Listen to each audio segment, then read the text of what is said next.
Ahí estamos. Bien. Vamos a comenzar hoy con el desarrollo de lo que son microorganismos procariotas, bacterias, que tienen el poder de de desarrollar casos clínicos y poder enfermarlos, ¿sí? Fíjense que en el cuestionario que tenían para ir desarrollando como una forma de resumen ante el primer parcial, a lo último tenían un cuadro comparativo justamente de estos microorganismos.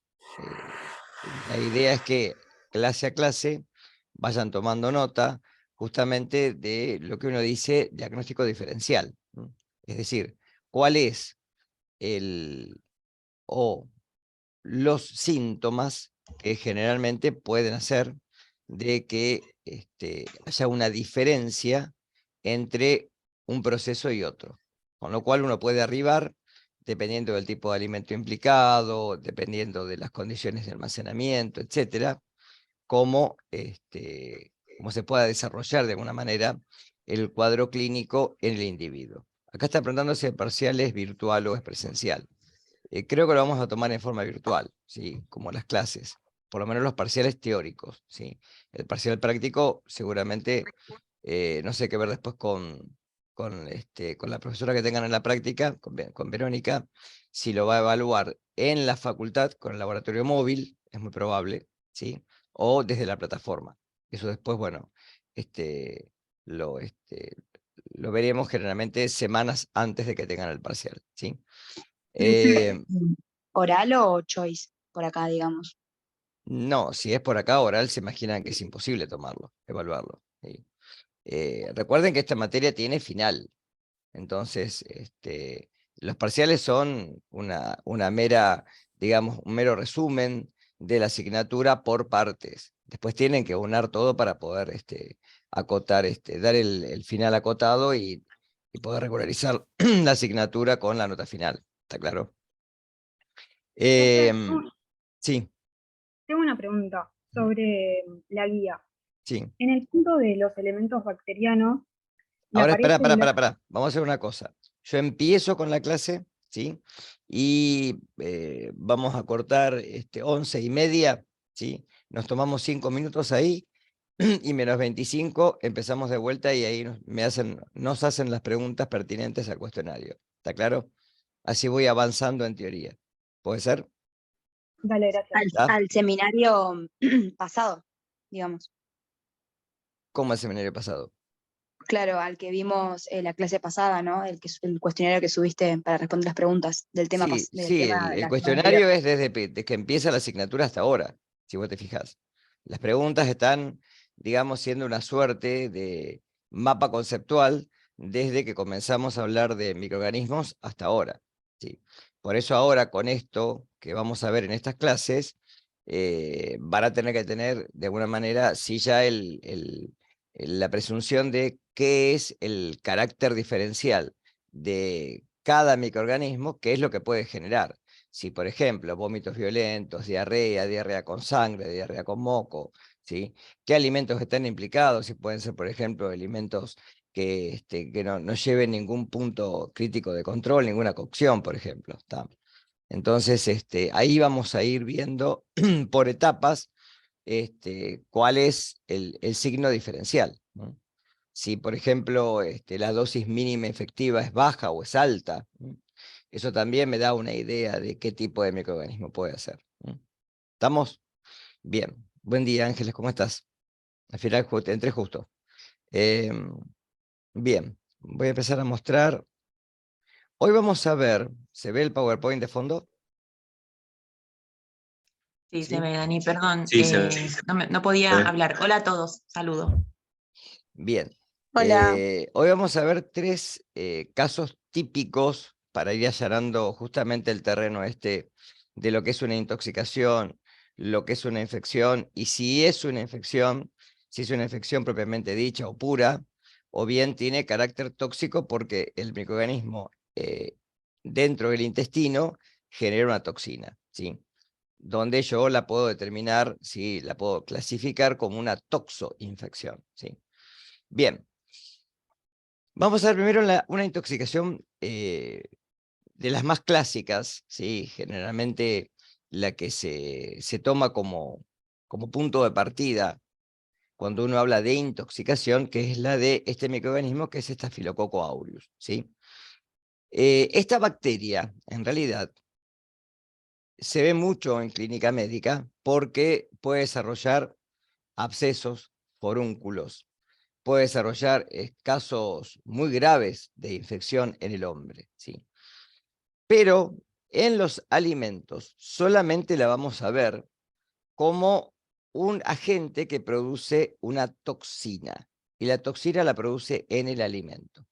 Por eso estamos hablando de una intoxicación, es decir, en la ingesta de alimentos contaminados con cepas de Staphylococcus aureus, que habiéndole dado tiempo y lugar para que genere la toxina, al ingerir el alimento, aunque haya tenido un tratamiento térmico, lo que vamos a tener es la ingestión de la toxina, y la toxina es la que es responsable de toda la sintomatología que vamos a ver. ¿Está claro? Por eso hablamos de una intoxicación. Es la ingesta de la toxina preformada en el alimento, ¿sí? Son micrococos, la familia es Micrococaceae, son cocos, es decir, son células esféricas que responden a la coloración de Gram como cocos Gram positivos. No esporulan, no son móviles, o sea, son inmóviles, y tienen esta particularidad de, como alternan los planos de división celular, permanecer en racimos o ramilletes. De ahí la palabra estafilococo, ¿sí? Por la forma en la que se presenta en los planos de división y cómo lo vemos en la coloración de Gram. Por otro lado, van a ver en el laboratorio después que cuando uno generalmente hace la coloración de Gram y encuentra cocos Gram positivos de esta forma, tiene que hacer pruebas para determinar, primero, si es un estafilococo o en la coloración hubo algún problema y es un estrepto y lo estoy viendo mal, con lo cual hago una prueba de catalasa y después hago una prueba de coagulasa, o ADNasa o DNasa, ¿sí? Que son sinónimos las dos.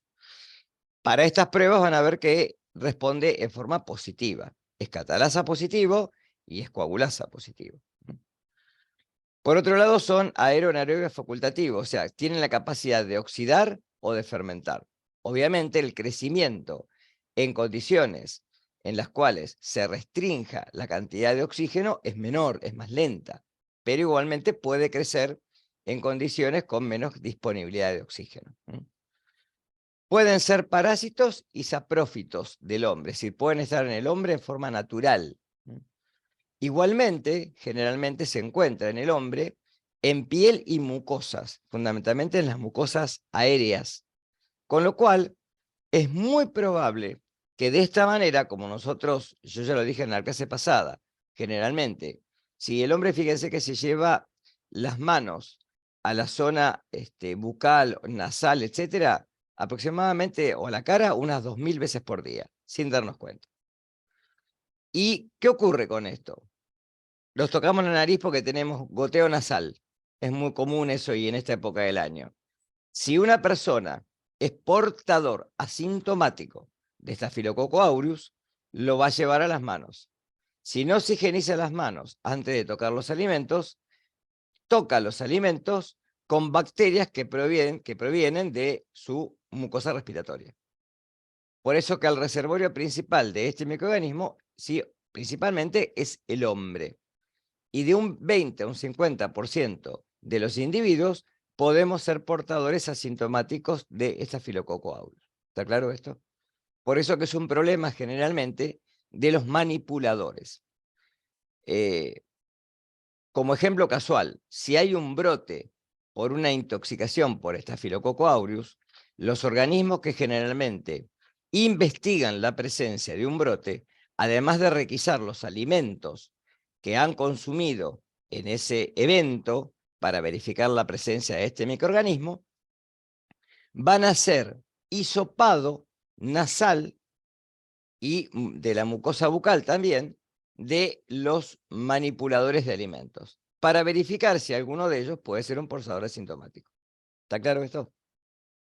Por ejemplo, hay alimentos que ya han tenido un punto de crítico de control, un alimento cocido, ¿sí? Si el manipulador manipula esos alimentos, ¿sí? Luego de hacer la cocción, una mayonesa, por ejemplo, ¿está? Y lleva Staphylococcus aureus a ese alimento y lo dejo a temperatura que pueda desarrollar este microorganismo, va a aumentar su número en el alimento, porque recuerden que las bacterias sí se pueden multiplicar en los alimentos, ¿sí? Porque lo utilizan justamente como una fuente para su propio metabolismo y poder aumentar su número, y desde ahí puedan generar la toxina. Luego uno ingiere el alimento e ingiere la toxina preformada, y ahí se desarrolla el caso clínico. ¿Quedó claro esto? Entonces, es un microorganismo exigente. Necesita cierta clase de aminoácidos y vitaminas presentes en el alimento. Por otro lado, es muy mal competidor. ¿Qué quiere decir esto? Que si hay otros microorganismos en el alimento, como necesita toda esta fuente, de alguna manera, de vitaminas y aminoácidos para poder desarrollarse, no se va a poder desarrollar.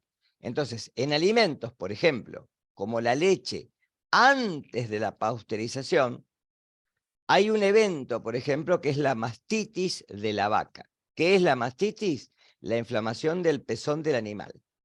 Con lo cual, esta manifestación clínica en el animal, si no es evidenciada por el tambero, se da generalmente por estas bacterias que llegan a la ubre de la vaca, inflaman el pezón, lo agrietan, ¿sí? Y generalmente permanecen como un reservorio en ese lugar. De ahí puede llegar a la leche. Si la leche está mal pasteurizada, ¿sí? Si no le doy el tratamiento térmico suficiente, es muy probable que ciertas bacterias reduzcan su número, que algunos estafilococos puedan sobrevivir a pesar de que no son termoresistentes, y que se desarrollen en el producto final y aumente su número. O bien, también pueden llegar a la leche en polvo por manipuladores. Sea cual fuere el caso, puedan desarrollar la toxina del alimento y después poder intoxicarlos, ¿sí? Por otro lado, en relación a la temperatura, fíjense que lo que dije recién es mesófilo, no resiste temperaturas extremas, ¿sí? Con lo cual, también esto lo clasifica como un posible patógeno, ¿sí? Ahí está que la presencia de una flora competitiva importante inhibe el crecimiento. Esto quiere decir que es mal competidor. Y también es sensible a la acidez del medio. En relación a la actividad de agua, que eso lo tienen que haber visto en el video que yo les dejé en plataforma, que es este parámetro que vincula la cantidad de agua libre que puede haber en un alimento o una superficie, es decir, la presión de vapor del agua disponible en esa superficie, generalmente tolera alguna concentración elevada de sal. No es halófilo, es decir, no es una bacteria que pueda crecer en condiciones extremas de salinidad. Pero lo podemos encontrar en jamones, por ejemplo, en embutidos, o sea, productos de charcutería, etc. Y tolera generalmente actividades de agua bajas. El límite para las bacterias, ¿sí?, lo da este microorganismo, que es de 0,86, el límite inferior. Es decir, las bacterias generalmente toleran actividades de agua altas, de 0,95 hacia arriba. En cambio, esta bacteria tolera actividades de agua, sí, relativamente inferiores. 0,86 es muy baja para una bacteria, ¿está? Y fíjense que la actividad de agua mínima en crecimiento y en anaerobiosis, ¿sí?, es diferente. Por eso lo que les decía recién yo, que en condiciones de oxígeno, ¿sí?, crece con una mayor habilidad y mayor, o sea, mejor cantidad en relación al tiempo que en anaerobiosis, donde de alguna manera su crecimiento se ve restringido. Si ustedes vieron el video que yo les dejé, yo hablé de sinergismo, ¿sí?, que es una palabra que a veces suena y no se entiende. ¿Qué es sinergismo? Vieron que digamos, en el desarrollo de esa clase, yo les menciono que los parámetros físico-químicos, después hacemos un repaso, que los parámetros físico-químicos con los cuales uno pueda tratar de controlar el crecimiento bacteriano en los alimentos son 4. Actividad de agua, que tiene que ver con la cantidad de agua libre que se encuentra en los alimentos, porque el agua es un requisito indispensable para la vida, para cualquier organismo o microorganismo, ¿sí? De ahí que el agua sea necesaria para las reacciones enzimáticas, para acarrear sustancias hacia el intracelular, etc. Pero el agua es necesario para la vida. Con lo cual, si yo agrego, por ejemplo, sal o agrego cualquier soluto, eso lo vimos el año pasado en química, propiedad coligativa, deprimo la presión de vapor en la superficie. Porque la presión de vapor de la solución va a estar en relación a la fracción molar del solvente, que ahora es menor porque no es 1, por la presión de vapor del solvente en estado puro, la ley de Raoult, ¿sí? Si tomo en condición esto, el agregado de cualquier soluto, fundamentalmente sal, que es lo que uno hace con los alimentos generalmente, ¿sí? O algunas sustancias conservantes que también actúan de la misma manera, ¿sí? Lo que hace es reducir la presión de vapor, por ende, disminuye la actividad de agua, ¿sí? Ese es un parámetro. El otro puede ser el pH, que el pH hace de que tanto las permeasas catiónicas o aniónicas se vean saturadas si yo agrego protones o hidroxilos, con lo cual esos elementos que pueden dar mayor acidez o mayor basicidad, carga positiva o carga negativa en estos cationes o aniones, hace que compitan con cationes o aniones que sean requeridos para el metabolismo bacteriano. Por otro lado, también, ustedes recuerden que las enzimas tienen un pH determinado, óptimo para poder funcionar. Si yo cambio el pH del medio, también influyo, ¿sí?, de forma negativa sobre la actividad enzimática. Por eso el pH puede afectar, el cambio de pH puede afectar a la proliferación microbiana. Y esto lo hago con el agregado, sí, siempre, de sustancias que puedan acidificar, ¿sí?, o hacer más básico el medio. Generalmente lo más común es hacerlo más ácido, el agregado de cítricos, el agregado de, por ejemplo, elementos como el vinagre, el ácido acético, etc.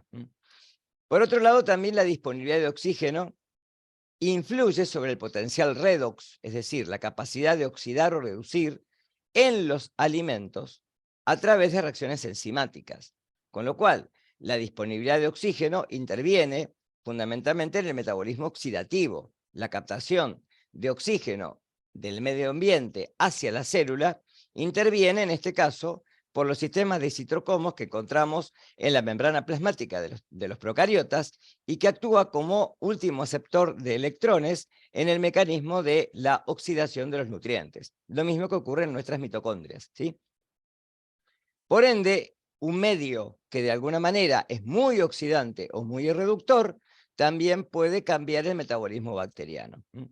Por eso el oxígeno es indispensable en los aerobios estrictos, ¿sí?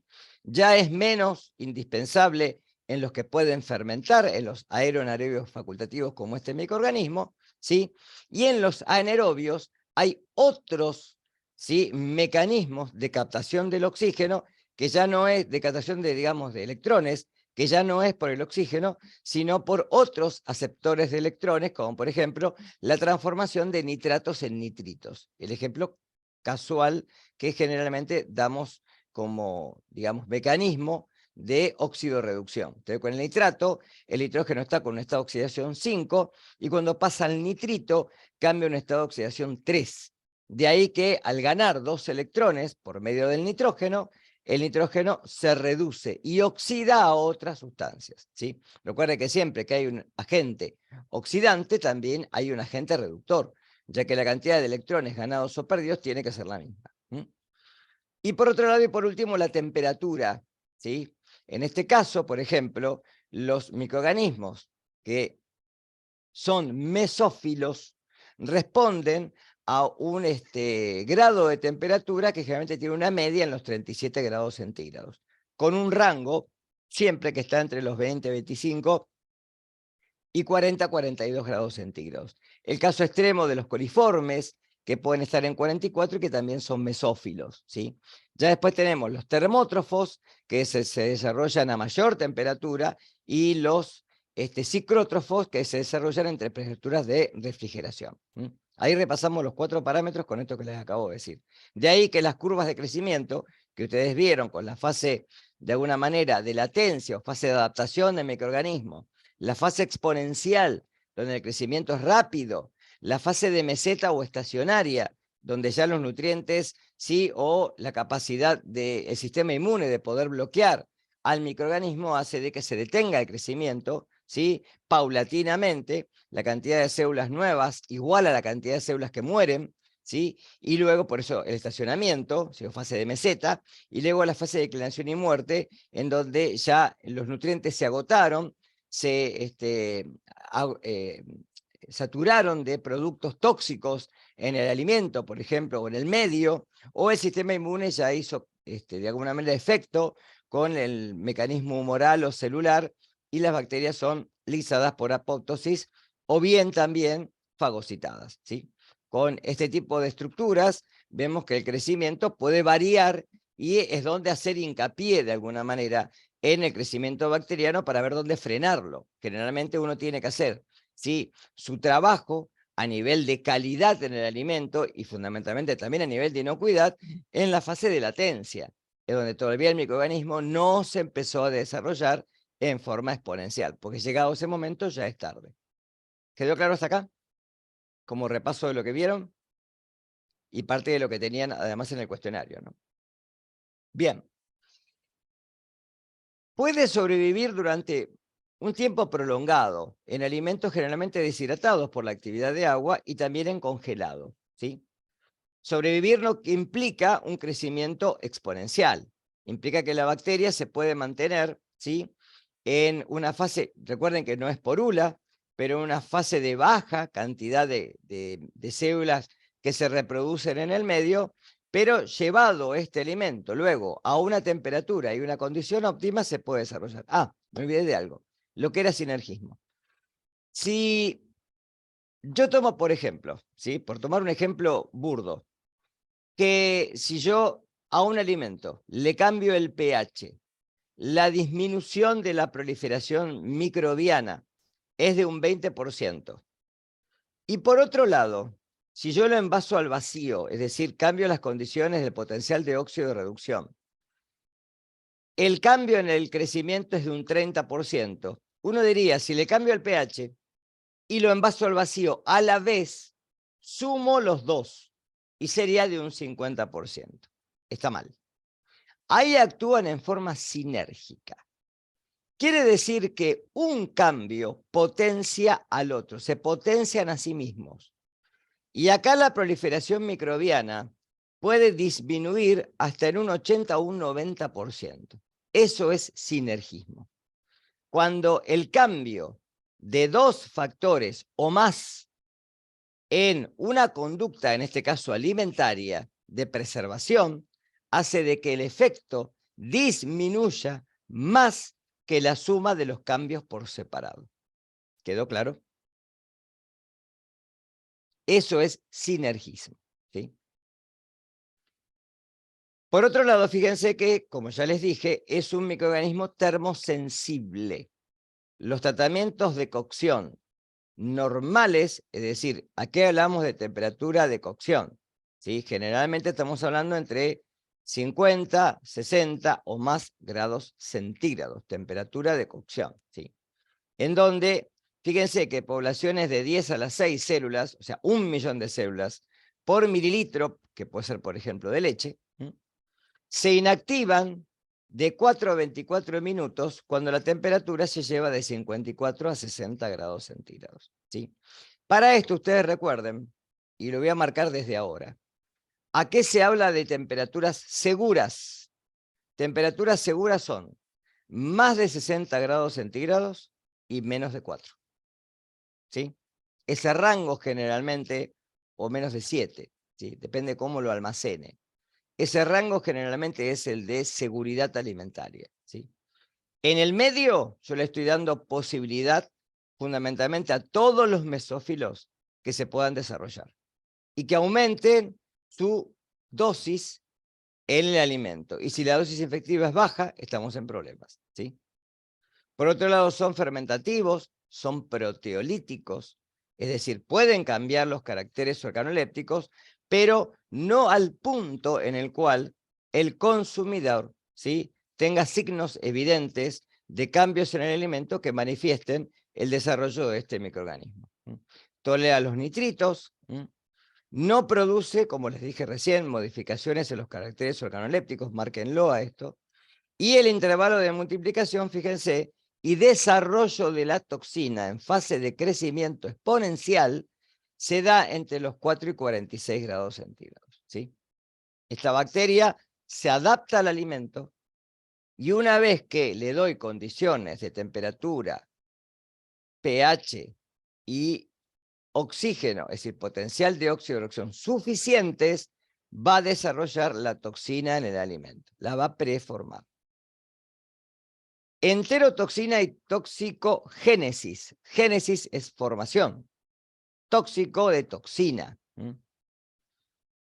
Son proteínas de un bajo peso molecular. O sea, son chicas, de pequeño tamaño. ¿Qué ocurre?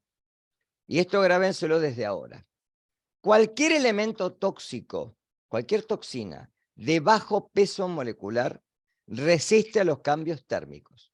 Una toxina de alto peso molecular, como es una proteína, ¿sí?, se va a desnaturalizar, es decir, ya no tiene función biológica, ¿sí? En cambio, una toxina de bajo peso molecular sí la va a tener. Hay varias toxinas, no importa que sepan el nombre y esto, pero las tienen ahí detalladas. Antes, si ustedes leen trabajos, papers, antes de los años 90, se hablaba de una neurotoxina, ¿sí?, por los síntomas que produce, ¿sí? Pero en realidad es una enterotoxina, porque la acción la produce en el intestino, no produce acción sobre el sistema nervioso, ¿sí? Pero como la manifestación, vamos a ver, son los vómitos violentos del individuo, por eso hablamos generalmente de una intoxicación a través de, generalmente, este principal síntoma que vamos a ver, ¿sí? ¿Cómo es estable al calor? ¿Sí? Es termoestable. Los tratamientos térmicos que generalmente hacemos en la cocina no la eliminan y entonces queda en el alimento, en forma preformada. Como dije recién, se produce en la forma exponencial de crecimiento y hay genes que se encuentran en plásmidos y son los que codifican para la elaboración de los tipos de toxinas que tienen en el párrafo anterior, ¿sí? Entonces, ¿cuáles son las condiciones para que se dé un brote? Porque acá vamos a hablar de brote, ¿sí?, de intoxicación alimentaria. Generalmente recuentos altos, mayores de 1 millón de células por mililitro o por gramo de alimento. El calentamiento no inactiva la toxina. La pasteurización no inactiva la toxina, pero sí al microorganismo. Los recuentos bajos en alimentos, ¿sí?, de alguna manera hacen de que al procesar el alimento y el recuento de bacterias sea bajo, puede haber, sí, siempre la presencia posterior por manipuladores, ¿sí? O también si el alimento no se mantuvo a una temperatura adecuada, que ahí las tienen ahí abajo. Mayor de 60 y menor de 7.27. Esas son condiciones inadecuadas. ¿Cómo es la patología?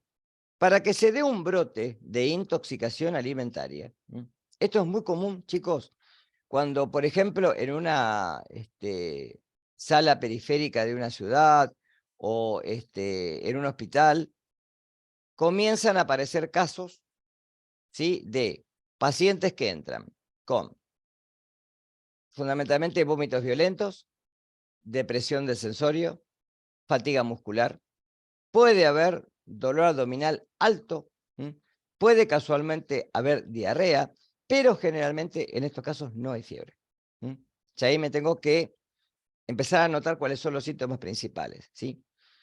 Y comienza a aparecer un número de individuos con la misma sintomatología. Y todos consumieron en el mismo lugar o en el mismo evento, y los voy a recabar generalmente en las primeras horas luego de haber consumido el alimento. ¿Sí? Fíjense, de 2 a 4 horas. Por eso vamos a ver que cuando uno habla de una intoxicación, la aparición de los síntomas es rápida.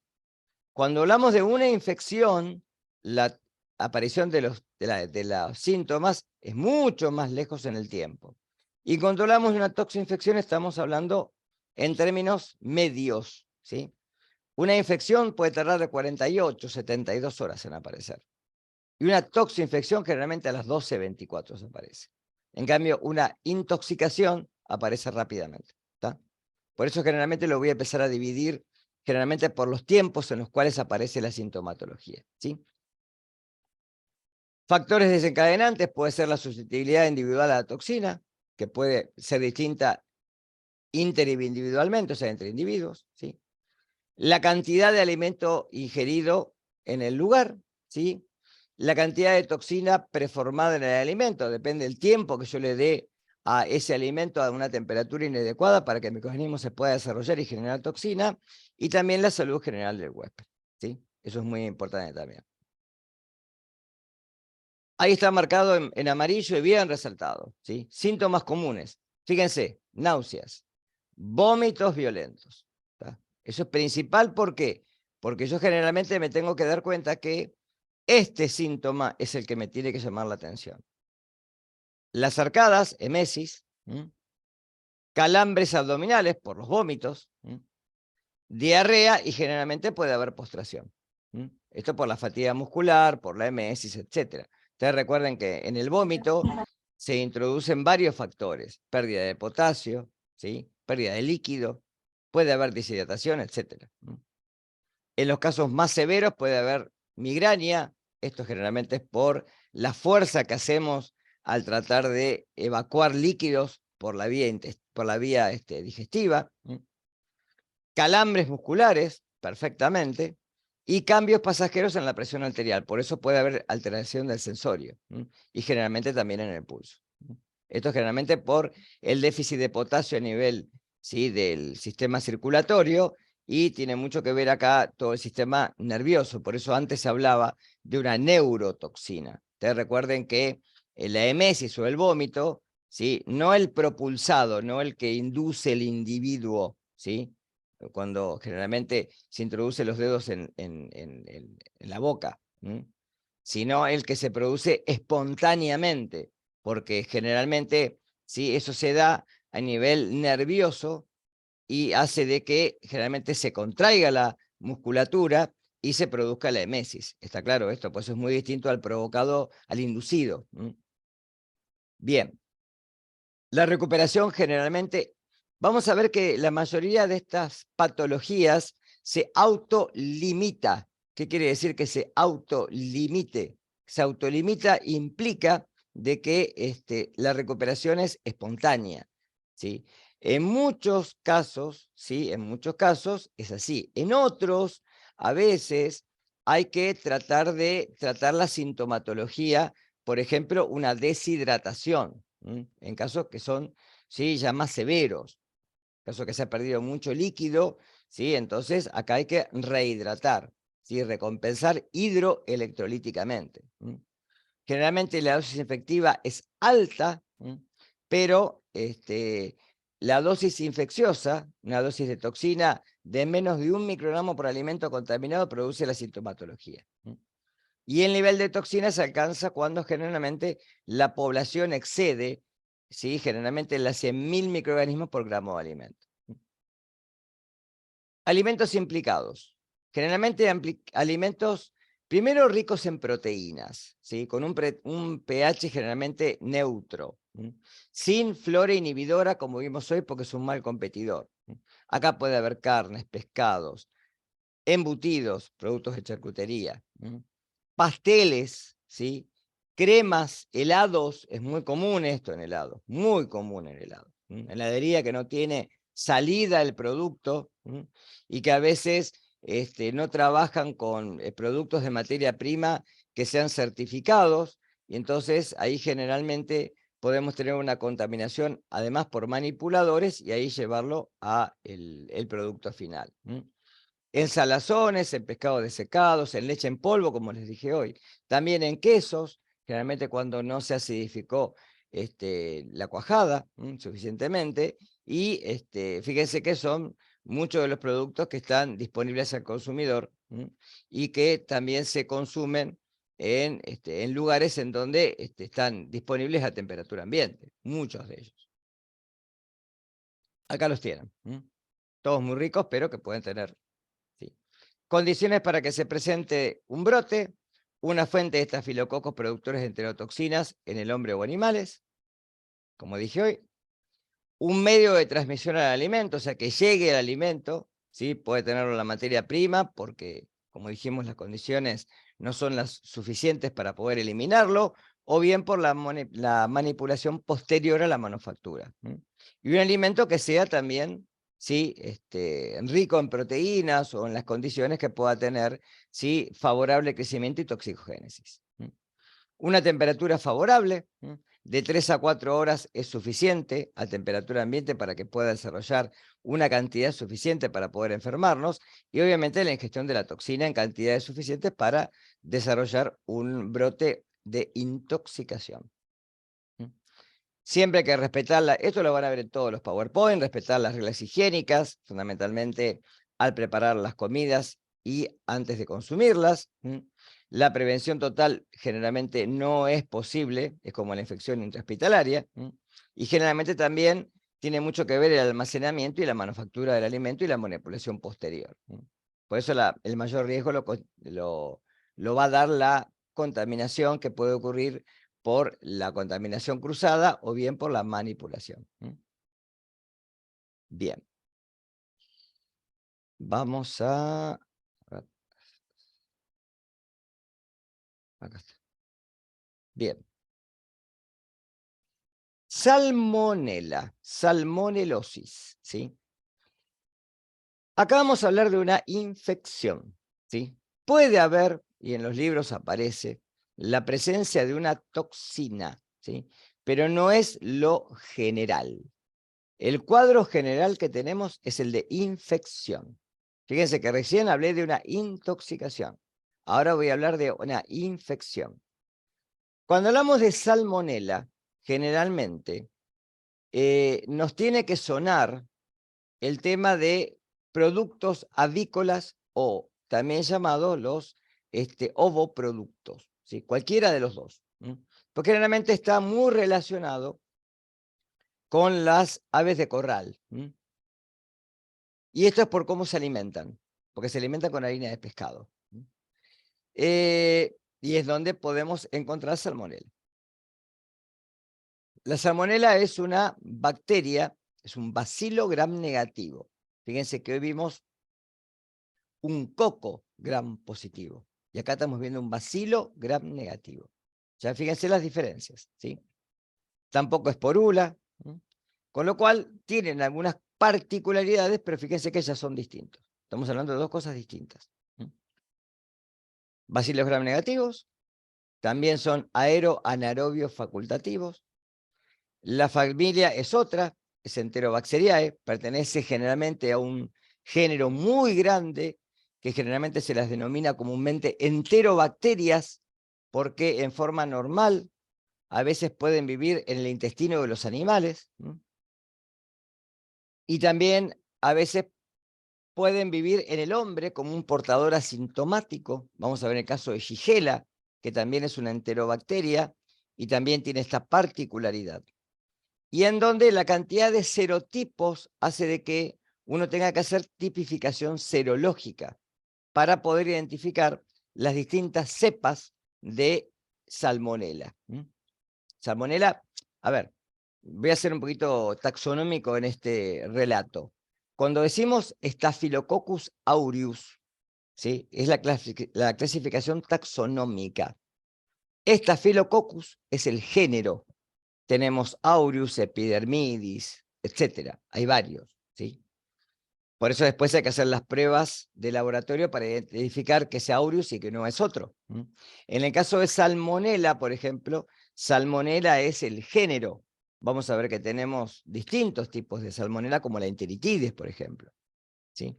Entonces, el género es como si fuera la gran cantidad de salmonelas, y distintas especies son las que a veces nos interesan, dependiendo de los antígenos somáticos o flagelares, las que sí nos pueden enfermar o no. Son móviles, de ahí que tengan antígenos flagelares, antígenos en el flagelo, ¿sí? Los brotes que se dan, como dije hoy, están asociados a huevos, carnes generalmente de aves, que se consumen crudos o con una cocción insuficiente, es decir, pobremente cocidos. Leche sin pasteurizar, pescados, de ahí que hoy hablé de la harina de pescado, mariscos crudos, puede estar en frutas. Yo me acuerdo que en un congreso de bromatología se hablaba también de que se le había encontrado en tomates, en conserva de tomates. Es decir, hay un amplio repertorio en el cual podemos encontrar salmonela. Lo que pasa es que uno generalmente cuando habla de salmonela, como de Campylobacter, generalmente lo refiere a aves de corral, o a sus productos, como el huevo. Y también se puede encontrar en manipuladores, ¿sí? Con menor frecuencia, porque generalmente sí puede haber manipuladores que son asintomáticos, es raro. Recuerden que esto, hoy dijimos por vía nasal el Staphylococcus aureus. Si estas bacterias son entéricas, lo vamos a encontrar cuando el manipulador no tenga una buena higiene personal. ¿Está claro esto? Cuando no hay un lavado, ¿sí?, de las manos posteriormente, ¿sí?, a que ha ido al baño. Entonces, ahí, tanto Salmonella como Shigella puede estar presente en manipuladores, ¿sí? Pero cuando no hay una buena educación sanitaria y una buena higiene personal. ¿Queda claro esto? Temperatura óptima de crecimiento es un mesófilo, 35 grados a 37, ¿sí? El rango, recuerden que es más amplio, generalmente de 5 a 45, 47 grados centígrados, ¿sí? Son sensibles, ¿sí?, ligeramente al calor, la cocción suficiente las destruye, y acá no hay toxina preformada en el alimento. El rango del pH de crecimiento, sí, está también en la neutrofilia, de 4,1 a 9, el rango es bastante amplio.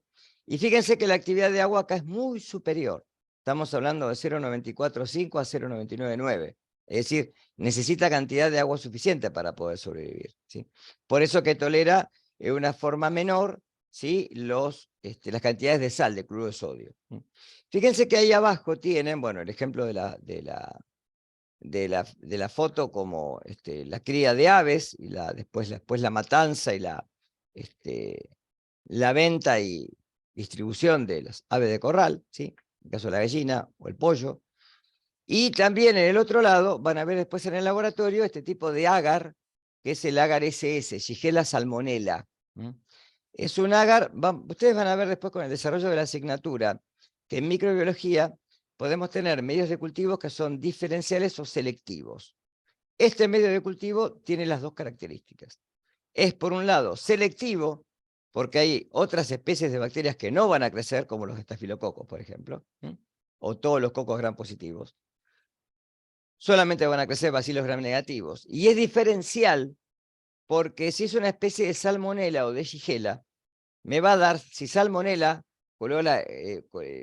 colonias, así colores más oscuros, ¿sí?, color generalmente más cobrizo, ¿sí?, para Escherichia coli. Y si es una shigella, me va a dar colonias blancas. Por eso es diferencial. De eso lo van a ver después en la práctica. Antígenos y lipopolisacáridos, ¿sí? Recuerden que los lipopolisacáridos se encontraban en la membrana externa celular de todas las bacterias gram negativas y generalmente se conoce como endotoxinas.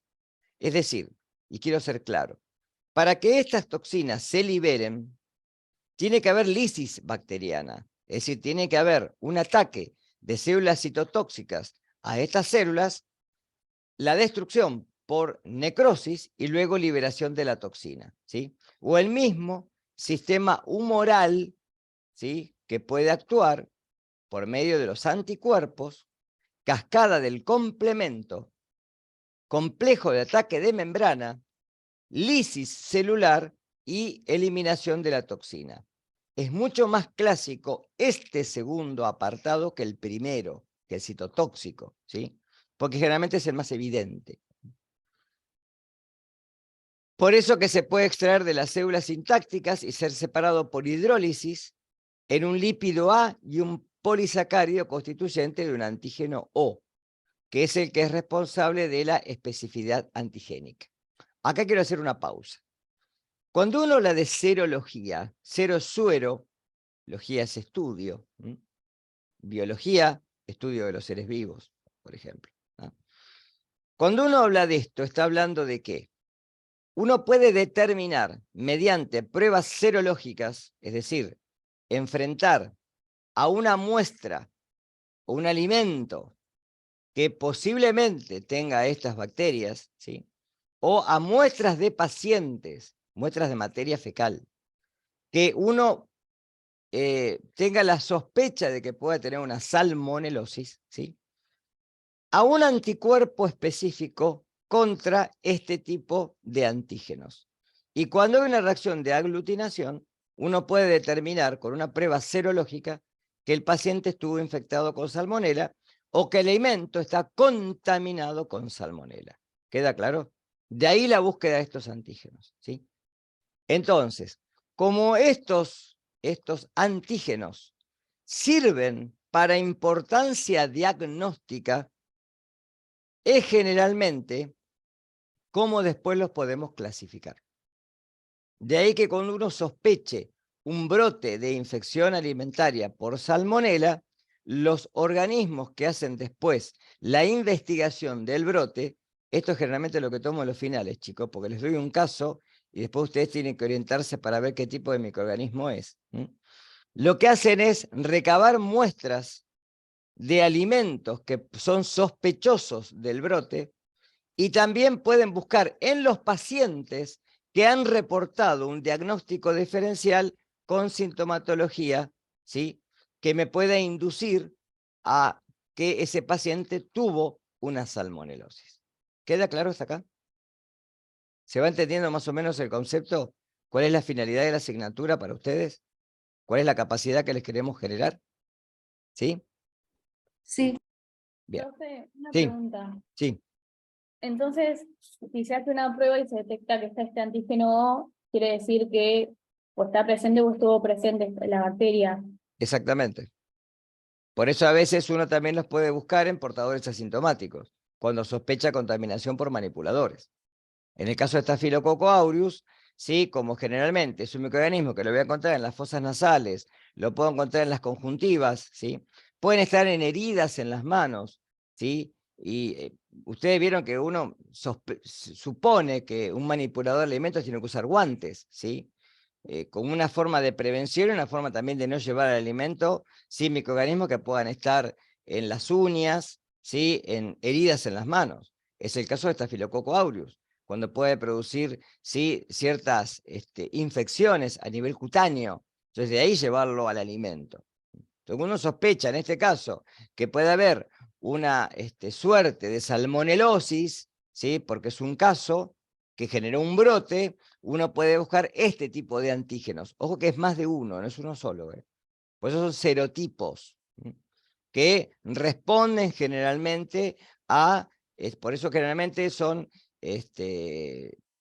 pruebas serológicas que buscan distintos patrones serotípicos. Entonces, fíjense que, ahí se lo estoy diciendo, el polisacárido contiene colectivamente una gran cantidad de azúcares, ¿sí?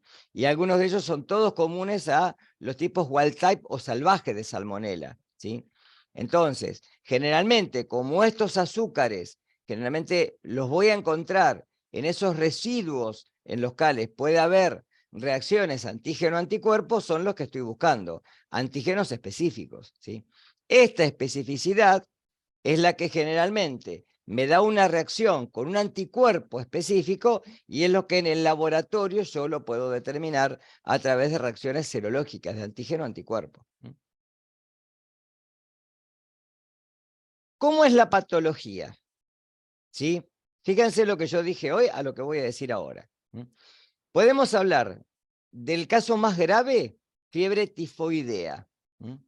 La fiebre tifoidea la produce un género de salmonela, ¿sí?, que la especie es tifi. Por eso hablamos de fiebre tifoidea. Y fíjense que si estamos hablando de fiebre, ya estamos hablando de un síntoma diferencial. Porque hoy cuando vimos la intoxicación por Staphylococcus aureus, no vimos la fiebre como un mecanismo de defensa del huésped. Recuerden que la fiebre es un mecanismo de defensa, ¿sí? La elevación del punto termostático de la temperatura actúa como un mecanismo de defensa porque hace que haya una vasodilatación y que los leucocitos puedan por diapédesis ir al lugar del ataque, a producir de alguna manera la fagocitosis y el estallido respiratorio. ¿Está claro? Esto pues, es un mecanismo de defensa.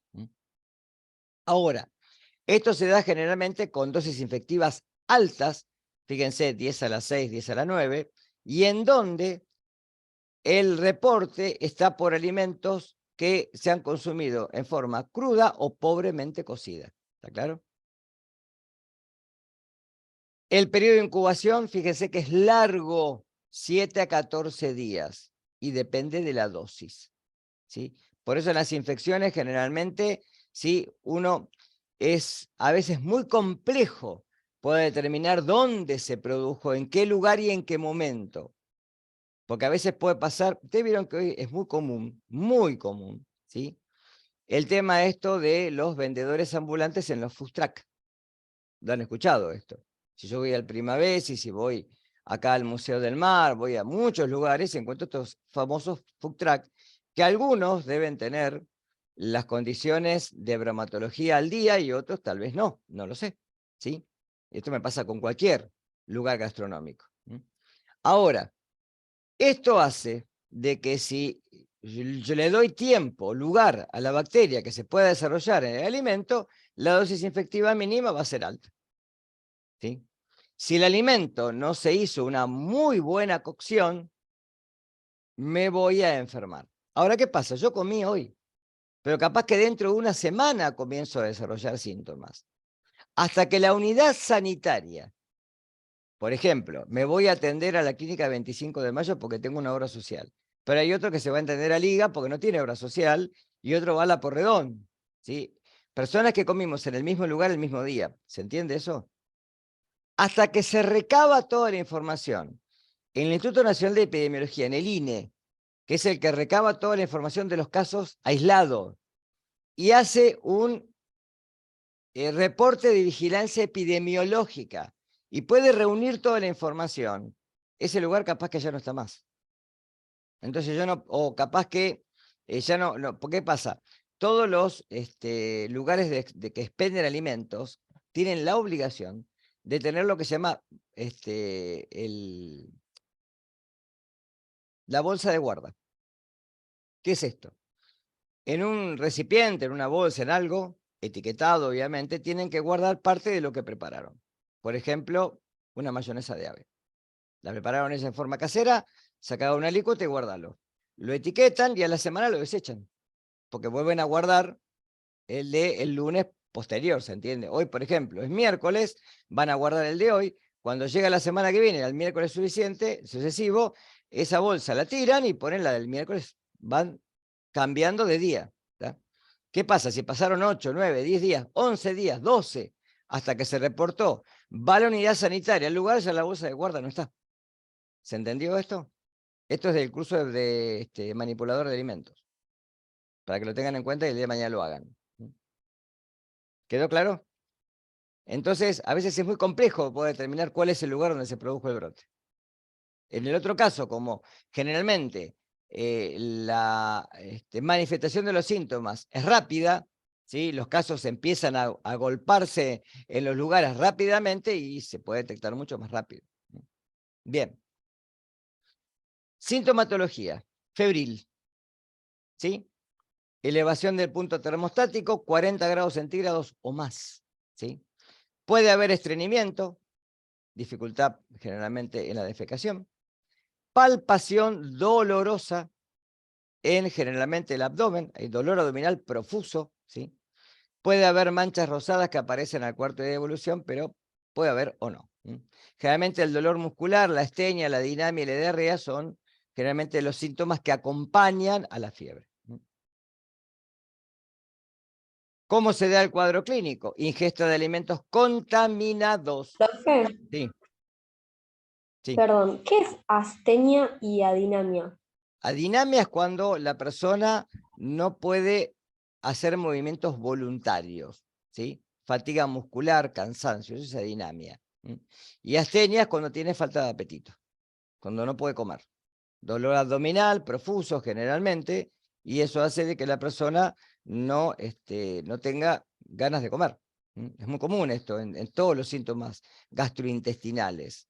Cuando después de haber tenido un episodio de este tipo, si el individuo no quiere voluntariamente ingerir alimentos. ¿Está claro? Eso es astenia dinámica.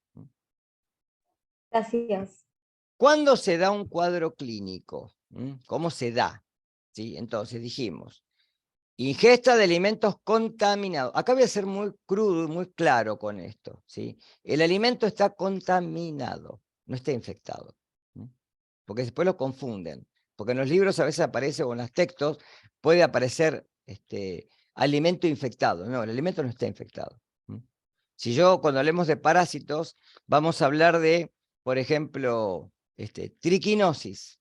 Y vamos a ver que el ganado está, ¿sí? El ganado en pie, el cerdo, está cursando con una infección asintomática, pero está infectado, ¿sí? Cuando se sacrifica el animal y se postea y luego se dejan las carnes en oreo y se forma la carne a través de la evaporación de agua y cambios físico-químicos de la carne para hacer, ahora transformar el músculo en carne, ¿sí? Ahora la carne está contaminada, no está infectada, pero el animal está muerto ya. ¿Se entienden estas diferencias? Entonces, ingesta de alimentos contaminados con salmonela. Las bacterias llegan al intestino, atraviesan, muchas de ellas pueden quedar como ambiente hostil, gracias al pH del estómago, ¿sí? Pueden morir en el estómago, y las que atraviesan y llegan al intestino van a producir la infección. Acá se reproducen en los ganglios linfáticos. Van a drenar por el conducto torácico hacia la circulación sanguínea, produciendo lo que se llama una bacteriemia, es decir, una sepsis. Y es acá cuando se produce generalmente el aumento del punto termostático, la fiebre. Generalmente hay predominancia en las placas de Peyer, puede haber úlceras intestinales perfectamente, por necrosis celular.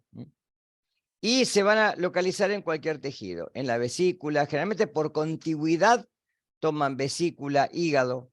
En algunos casos puede haber, ¿sí? No es común, pero puede haber una meningitis bacteriana, y en este caso a salmonela. Pueden también haber infección ósea, pulmonar, pleural, en el vaso, articulaciones, etc. Una de las complicaciones puede ser la perforación intestinal, con hemorragia y inflamación de los colédocos, colecistitis, y puede haber abscesos. Por eso la infección por salmonela tifoidea o fiebre tifoidea, ¿sí? Es grave. Produce generalmente fenómenos inflamatorios y necróticos, por lo que dije recién, debido a la liberación de estas endotoxinas, ¿sí? Que es lo que acabo de decir hoy. Pero fíjense que es una infección, no es una intoxicación. La bacteria no produce la toxina en el intestino, se libera por lisis celular. Fiebre paratifoidea. Acá la responsable... Sí. ¿Qué sería absceso? El absceso es una necrosis celular en un lugar en donde se forma una úlcera o generalmente se forma un complejo en el cual vos vas a tener muerte celular, tejido dañado, y generalmente eso hace de que las bacterias, ¿sí?, proliferen en el lugar, se mantengan en ese lugar, y el sistema inmune es el que generalmente, como dije en la clase pasada, va a ir al lugar de ataque con los linfocitos de tipo citotóxicos o las natural killer cells a tratar de defenderse del agresor. Y es donde se produce el absceso. Por eso hay tejido necrótico en el lugar. Vos pensás que es una induración, una ulceración de tipo o de carácter purulento. Por eso se produce un absceso. Gracias. Obviamente en tejido epitelial, obviamente, ¿no? ¿Sí? Tejido cutáneo. En el caso se produce dentro del organismo, o sea, en una mucosa, sí. Profe, ¿qué habías dicho de la liberación de endotoxinas?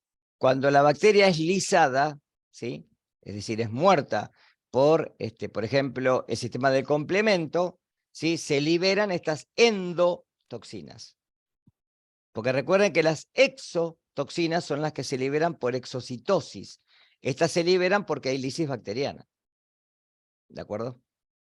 Bien. Recuerden que el sistema de complemento era este complejo de 20 proteínas distintas que tienen este complejo de ataque de membrana, que es lo que perfora, ¿sí?, a la célula y hace de que el contenido celular, ¿sí?, se libere en el medio. ¿Está claro? Bien. Fiebre paratifoidea, mucho más leve que el caso clínico anterior. Está dado por Salmonella enteritidis paratifi, de las cepas, ¿sí?, o subcepas A, B o C. Generalmente es muy parecido al cuadro clínico anterior, pero de mucha menor intensidad, ¿sí? Es una gastroenteritis generalmente severa, que puede durar de 24 a 48 horas, donde puede haber, sí, ruidos hidraéreos por fermentación intestinal, puede haber cólicos, náuseas y vómitos en ocasiones. No es frecuente el vómito, es un segundo síntoma, ¿sí? La materia fecal generalmente es fétida por la presencia de lípidos en materia fecal, porque la materia fecal, sí, sale del intestino con una menor absorción, generalmente por una menor absorción intestinal, y por eso se torna fétida y espumosa. Y generalmente se autolimita de 3 a 4 días, ¿sí? No es una infección generalmente muy grave como la fiebre tifoidea. Formas de prevención. Como forma de prevención, generalmente tratar de eliminar los microorganismos por la cocción, es decir, por tratamientos térmicos. Lo que pasa es que hay veces que, por ejemplo, una mayonesa no lleva tratamiento térmico. Y es también uno de los productos que generalmente puede traer consecuencias. Impedir la multiplicación con las condiciones generalmente adecuadas de refrigeración, o sea, por debajo por lo menos de los 7 grados centígrados. Las temperaturas de 4 o por debajo de 4 ya son seguras, ¿sí? No dejar los alimentos nunca a temperatura ambiente durante muchas horas, ¿sí? Fundamentalmente, si un alimento generalmente, si uno hace un tratamiento térmico, lo tiene que refrigerar rápidamente. Esto lo voy a marcar siempre. Si yo hago porque a veces dicen, pero yo no puedo llevar el alimento caliente a la heladera. No, generalmente uno lo deja enfriar y luego lo lleva a la heladera, ¿sí? Pero generalmente la temperatura de refrigeración, ¿sí?, no es con el alimento cuando está por encima de los 80 grados centígrados, sino ya cuando está por los 60, que ya por 60 no elimina vapor prácticamente, y uno ya lo puede llevar a la heladera, ¿está? Igual ustedes fíjense que estamos hablando de productos en los cuales la manufactura puede ser hasta industrial, o en comedores, en donde hay cámaras. En una cámara frigorífica, un alimento que se hizo la cocción, se dejó 5, 6, 7 minutos, 10 minutos de temperatura ambiente, y luego se llevó a la cámara no le va a hacer nada. ¿Está claro? No la va a perjudicar. La heladera tampoco. No tengan miedo de eso. ¿Ah? Separar bien los productos crudos de cocidos por contaminación cruzada, eso siempre. Y obviamente la limpieza y desinfección de los lugares donde se hace la manipulación y la manufactura de alimentos, ¿sí? Mesadas, cintas de embalaje, ¿sí?, lugares en donde se acopian los alimentos, etc. La vez pasada me preguntaban, preguntaban en un congreso, me habían preguntado a mí, ¿qué pasaba con el huevo? ¿sí? Si los huevos era necesario cepillarlos. No, lo que hay que hacer es clorarlos. Sumergirlos ¿sí? En una solución de cloro y agua. Realmente creo que son 2 gotas de cloro por litro de agua, 2 o 3 gotas de cloro. Fíjese después en el códex qué figura de esto, ¿sí? Pero la cloración es suficiente para poder eliminar lo que pueda tener afuera el huevo. Si yo lo cepillo, le saco la calaza y puedo permitir que los microorganismos, porque ¿qué pasa? A ver, seamos claros con esto. ¿Cómo llega la salmonela al huevo? ¿Se pusieron a pensar eso? ¿Cómo llega un microorganismo al huevo? Salmonela, Proteus, cualquiera.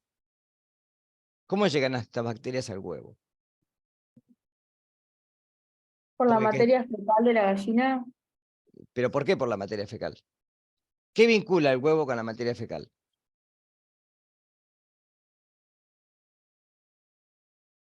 porque salen del mismo lugar. Es el mismo conducto. No tienen separado ese conducto del órgano reproductor con el del digestivo. Es en el mismo lugar, se llama cloaca eso. Entonces, cuando hace la ovoposición, ¿sí? Cuando pone el huevo, generalmente hay restos de materia fecal del tracto digestivo. Y eso queda en el huevo, ¿sí? Entonces, generalmente lo mejor es cuando uno llega a casa, meterlos en cloro, pasarle la manito así para sacarle lo que pueda haber de la feca de la gallina y después guardarlos en la heladera. ¿Está? Hasta el momento donde se haga ¿se llama? La preparación del alimento. Que puede ser, por ejemplo, una mayonesa. En donde acá no lleva cocción. Se le agrega limón, se hace el batido y ya está. ¿Está? Entonces, aquí hay que tener cuidado con eso, ¿sí? Bien.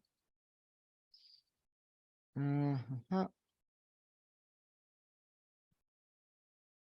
No sé si voy a llegar a dar todo Shigella. Bueno, que sea doy el principio, así después hacemos una pausita. Shigelosis, ¿sí? ¿Qué es la Shigella? También es un bacilo gram negativo.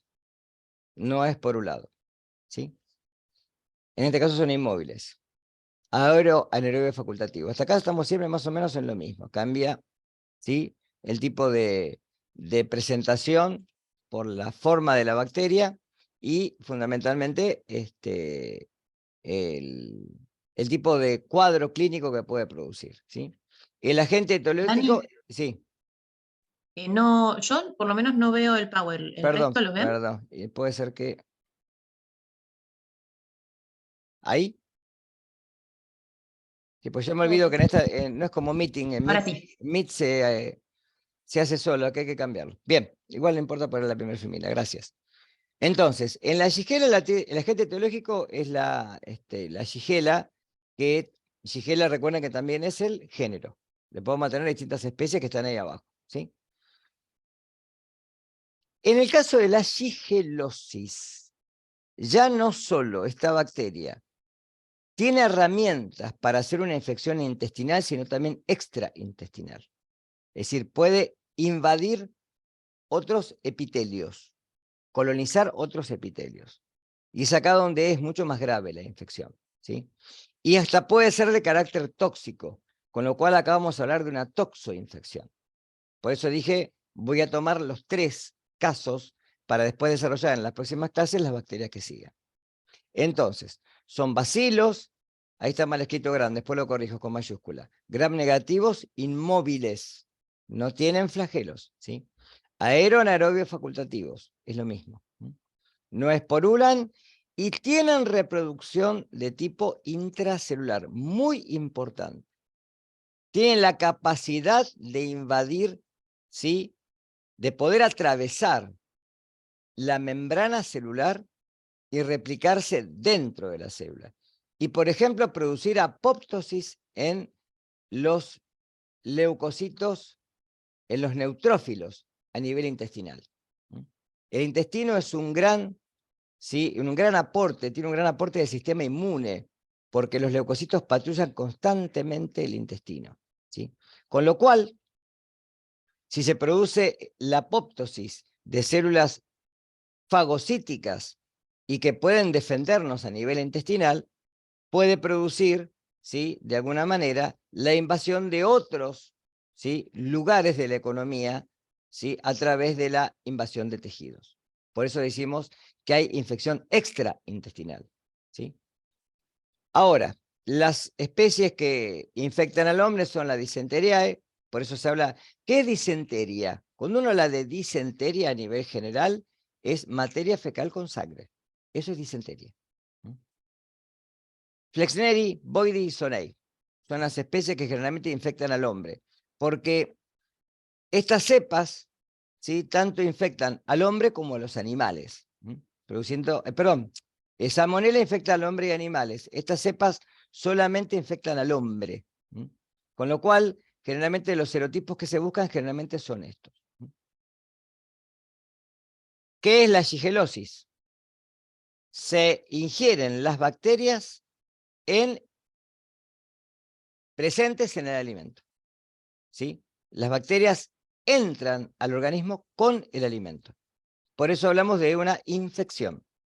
Y vamos a ver que la infección tiene carácter tóxico. No se conoce la infección natural en animales, lo que les dije recién, ¿sí?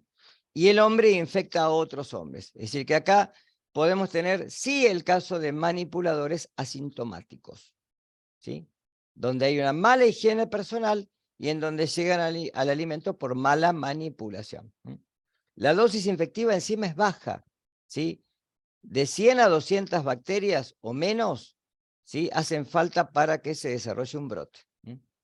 Y el periodo de incubación, como dije hoy, es intermedio, fíjense, de 2 a 4 días.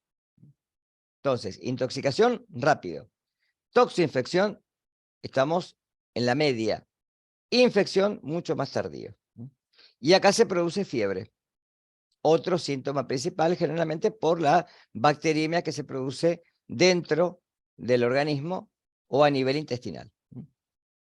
Profe, perdón, tengo una pregunta de lo que habías dicho antes de la apoptosis. ¿En qué Sí. células dijiste que sucedía eso? Neutrófilos, ahora los vamos a ver, en macrófagos. Ok, O gracias. micrófagos, generalmente macrófagos. Bien, entonces, el género de Shigella. Acá tenemos Zonai, países desarrollados, Flexneri en países en desarrollo, Disenteriae, infecciones mucho más graves, y la Boide, infecciones mucho más leves, ¿sí? ¿Cuál es el cuadro típico? Bacterias que llegan al intestino, se pegan a la mucosa intestinal, y ahí induce la infección, ¿sí? De la apoptosis en macrófagos, y penetran a través del intestino, ¿de acuerdo? Ese es el cuadro clínico normal, en donde la infección comienza en el intestino y se hace extraintestinal. Dependiendo de los serotipos, acá los tienen, no es para que se lo sepan de memoria, pero hay serotipos o serogrupos A, B, C y D. Esto generalmente se hace también a través de distintos medios de cultivo o también de pruebas serológicas de laboratorio. Generan una toxina que la vamos a volver a ver en Escherichia coli enterohemorrágica, que se denomina toxina Shiga. Esta toxina, ¿sí?, es una proteína que generalmente la Shigella dysenteriae serotipo 1 la produce y varios serotipos, como dije recién, de Escherichia coli.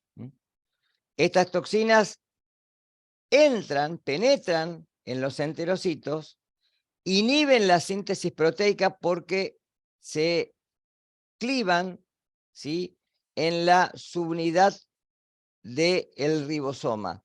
Con lo cual, si ustedes recuerden que si a una célula le inhibo la síntesis de proteínas, la condeno a la apoptosis, a la muerte celular programada. Y esto se da en macrófagos. Se inactivan generalmente ciertos efectores de membrana, se produce en neutrófilos y en macrófagos, fundamentalmente, la inactivación de la subunidad del ribosoma, y esto hace de que estas células mueran y ahora las células puedan penetrar a través del intestino y hacer la infección de tipo intra y extraintestinal. Acá tienen factores que producen, como por ejemplo el factor nuclear de potenciador de cadenas ligeras kappa de las células B activadas. Es un complejo proteico que controla la transcripción de ADN, y el sistema de secreción tipo 3, que es el sistema de translocación de membrana, que se conserva en bacterias gram negativas, ¿sí? Está codificado con plásmidos. Estas células tienen estos factores como factores de infección, que son las que generalmente producen la citotoxicidad de macrófagos y la invasión de enterocitos y la modulación, obviamente, de la respuesta inmune. Por eso burlan con estos factores al sistema inmune y por eso pueden producir generalmente la infección de tipo intra y extraintestinal. Por eso tienen factores de invasividad que les permite invadir la mucosa intestinal, fundamentalmente el hilio terminal, y producir no solo, ¿sí?, la muerte celular de macrófagos, sino también la muerte de las células entéricas, con lo cual se produce sangrado, y eso hace de que al proceder bacteriemia a nivel intestinal se dé una diarrea con sangre o sanguinolenta, que es uno de los síntomas principales. La enterotoxina Giga, como dije recién, es la que inhibe la subunidad 60S, la mayor del ribosoma. Eso produce la muerte celular y generalmente se da en serotipos de Shigella dysenteriae. Sintomatología. Después de 2 a 4 días de incubación de haber ingerido los alimentos, se produce fiebre. Esto es por la bacteriemia, por la multiplicación de las bacterias en el intestino, que puede llegar generalmente a 40 grados centígrados o más. Dolor de cabeza, muscular, es decir, mialgias. Anorexia, astenia, falta de apetito y generalmente cansancio. Diarrea con cólicos y ruido hidroaéreos, ¿sí? Se puede dar una pseudodiarrea donde se evacúa moco con sangre y pus. Y esto que es tenesmo rectal, un síntoma diferencial. ¿Qué es tenesmo rectal? Cuando tenemos ganas de evacuar, cuando hay... A ver, ustedes recuerden que el intestino tiene una gran cantidad de músculo liso, ¿sí? Esto hace de que los alimentos bajen por el tubo digestivo, ¿sí?, por movimientos peristálticos, ¿sí?, de la contracción y relajación del músculo liso, que no es voluntario, ¿sí? Cuando estas bacterias invaden el intestino, por medio de la infección intestinal, se produce esta serie de contracción y relajación de la musculatura intestinal, propulsión, y en algún momento ya no hay nada que evacuar.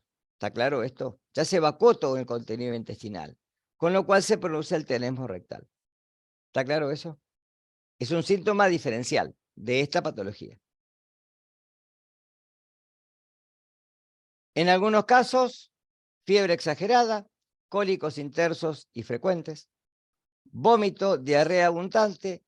Como hay pérdida de líquido, hay desequilibrio hidroelectrolítico, fundamentalmente en las cotas de la edad, en niños y en ancianos, ¿sí? Y puede haber insuficiencia renal y choque sistémico, en casos muy graves. Complicaciones hiperagudas, puede haber hemorragia intestinal, perforación intestinal y puede haber peritonitis, inflamación del peritoneo. ¿Cómo se produce el cuadro clínico? Como resumen, se coloniza el intestino, fundamentalmente el cono y la asa sigmoidea, por una lentitud del tracto intestinal, se da inflamación, edema, formación de abscesos, como vimos hoy, y puede evolucionar a ulceración, o sea, perforación, ¿sí? Recuerden que la úlcera es la formación de tejido muerto, necrotizado, inflamatorio, que hace de que se produzca la induración, una, ¿sí?, depresión del lugar.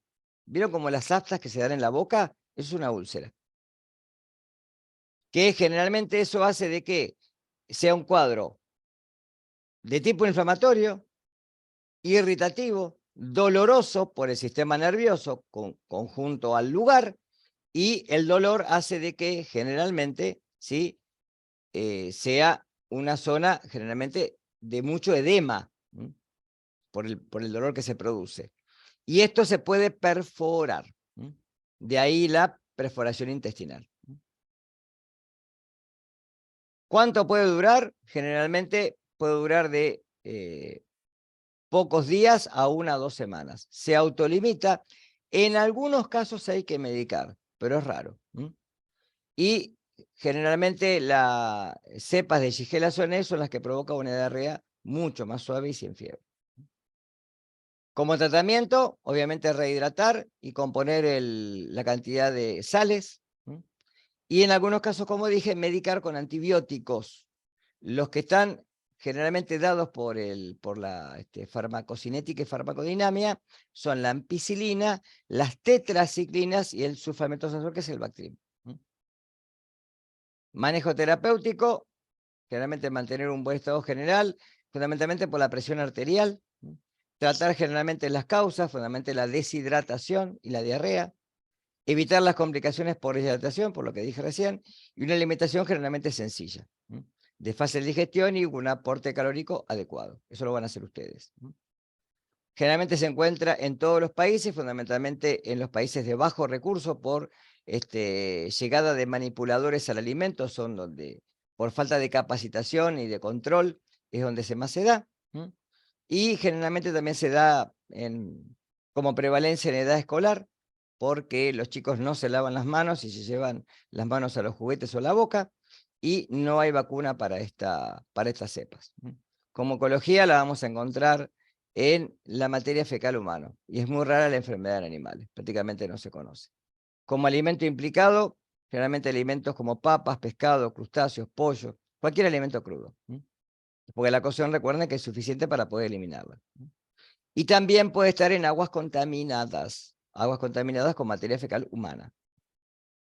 Acá tienen un caso clínico para que después lo vean, eso también lo van a tener después en la bibliografía, pero bueno, es para que después lo puedan leer, nada más. Acá esto me causó gracia una vez que lo leí, por eso lo tengo. Fíjense, el 31 de mayo del 2004, ¿sí? Esto lo pone Clarín, ya son más de 1000 las consultas que se realizaron. Epidemia en Rojas, es una ciudad de la provincia de Buenos Aires. El agua corriente estaba contaminada. Hasta acá estamos bien. En el tanque de la distribución municipal descubrieron una bacteria que se halla en las materias fecales, así estaba tal cual, está sacado del diario esto. Hacía 4 años que no se lo limpiaba. Se estima que hasta ahora hubo más de 3000 afectados. El peor de todas las hipótesis se hizo ayer en realidad. La bacteria, acá le están dando, esto me causa gracia cómo redactan a veces los artículos, ¿no? Que atacó, la bacteria no ataca a nadie. A cientos de habitantes en Rojas se desparramó a través de la red de agua potable. Esto es acierto. Había una contaminación de agua potable en los tanques, en el tanque de agua general de la ciudad. El foco infeccioso estaba a vista de todos. El tanque central de agua, una de las construcciones más altas de la ciudad.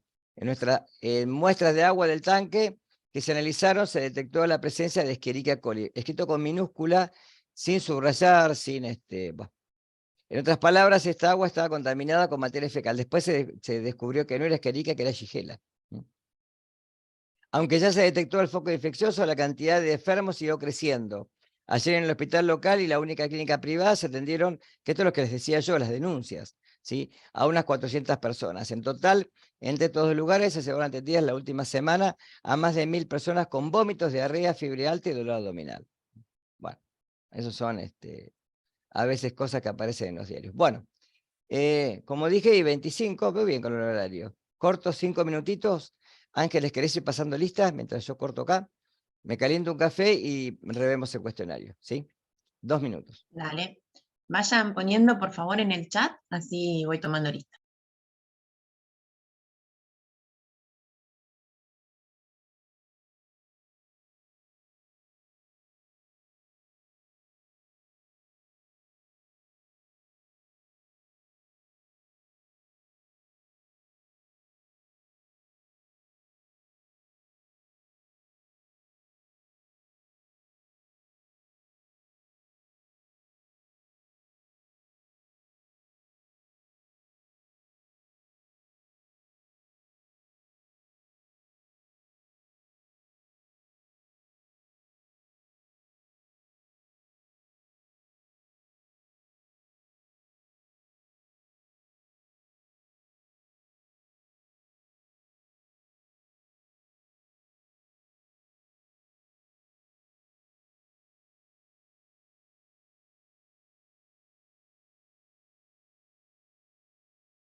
Bien, ¿estamos?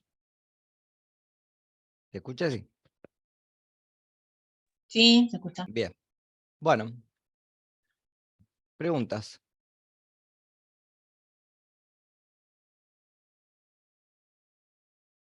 Yo, profe, tenía una duda sobre el primer punto de elementos bacterianos, Sí. porque en el Power la pared celular aparece como elemento obligado y en el paper como facultativo. Sí, no sé cómo se refiere en el paper, pero es obligado, ¿no?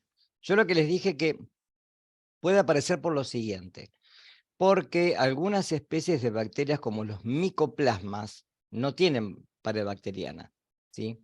Pero no, es obligado, ¿sí? Ok. Es obligado, no es facultativo. La pared es obligada sí o sí. Si una célula bacteriana pierde la pared, ya está. No. Está condenada a la muerte. Pero debe estar por esto, porque algunas especies, yo los dije, algunas especies de micoplasmas no tienen pared. Pero son la excepción a la regla, vengamos a decir. No, es constitutivo, no es facultativo.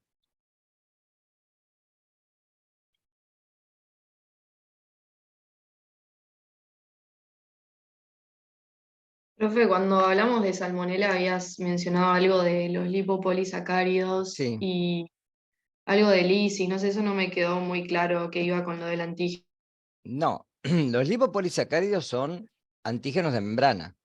A ver, ustedes recuerden que un antígeno es cualquier sustancia que introducida en un sistema inmune competente genera una respuesta. Eso es un antígeno, ¿sí? Si yo coloco en un conejo, ¿sí?, sangre entera de una persona que es de grupo A positivo, va a generar anticuerpos anti-A, ¿sí? Porque no es de él. Entonces va a reconocer a eso como extraño y va a reconocer una forma humoral generando anticuerpos anti-A. En este caso, estas estructuras bacterianas, como los lipopolisacáridos que se encuentran en la membrana externa de las gram negativas, actúan como un sistema de reconocimiento serológico, ¿sí?, antigénico, ¿sí? Ahora, lo que yo dije de la lisis es que en el caso de las células gram negativas, las toxinas se encuentran generalmente asociadas a estructuras o de la membrana externa, o sea, presentes, ¿sí?, generalmente adosadas a la membrana externa, porque, a ver, ¿por qué son toxinas? Son toxinas porque al introducirlas en un organismo que sea susceptible, van a generar una toxicogénesis, o sea, van a generar una intoxicación, ¿sí?, o una toxoinfección en este caso. Entonces, la lisis celular, la destrucción de las estructuras bacterianas y la muerte de estos microorganismos, produce la liberación de estos metabolitos que son tóxicos, que si vos no las lisás, permanecen en la célula. Pero al ser atacadas por el sistema inmune, por ejemplo, el sistema del complemento, que termina en este complejo de ataque de membrana, que es como un taladro que penetra, son proteínas que terminan, si la cascada del complemento termina en esto. Con lo cual esa culminación hace de que si se lise, ¿sí?, la pared bacteriana y la membrana externa y todo el contenido se libere y estas toxinas ahora son las que ejercen su acción. ¿Está claro? Por eso es por lisis, no por otra cosa. Claro, pero sería correcto decir, ponele que los lipopolisacáridos son la porción de la membrana celular de las bacterias que se producen. No te escuché lo último.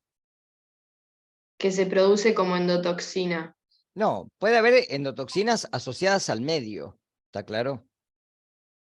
Sí. Vos estos lipopolisacáridos lo utilizás como señales de reconocimiento antigénico.